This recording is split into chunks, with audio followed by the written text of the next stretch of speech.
নমস্কার বন্ধু, আমি মৌমিতা লাইফস্টাইলে তোমাদের স্বাগতম। বন্ধু, তোমরা কেমন আছো? আশা করি তোমরা ভালো আছো, আমিও ভালো আছি। চলো বন্ধু, আজকে কী রান্না করি তা তোমাদের সঙ্গে শেয়ার করি। আমি আজকে করেছি বাসন্তী পোলাও, চিকেন কষা, আলুর দম।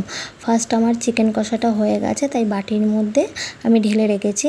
এরপরে করব বাসন্তী পোলাও। আমি 1 বাটি চাল নিয়েছি, 2 বাটি জল নিয়েছি, কাজু দিয়েছি, কিশমিশ দিয়েছি, ঘি দিয়েছি, মিষ্টি দিয়েছি আর চিনি দিয়েছি। আর তার সঙ্গে করছি আলুর দম।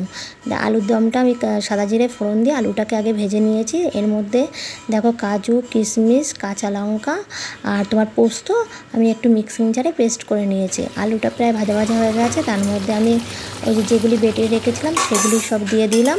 আর একটু নুন হলুদ দিয়ে ভেজে নেওয়া আলুটাকে আর একটু নুন হলুদ দিয়েছি। আর একটু দেখলাম পরে মিষ্টি কম হচ্ছে, একটু মিষ্টি দিয়ে আমি একটু জল দিয়ে ঢেকে দেবো। যেহেতু আমি আলুটা ভেজে নিয়েছি, আলুটা একটু সিদ্ধ হওয়ার প্রয়োজন, তাই জন্য ঢেকে রেখেছি। আমার আলুর দম প্রায় কমপ্লিট হয়ে এসছে।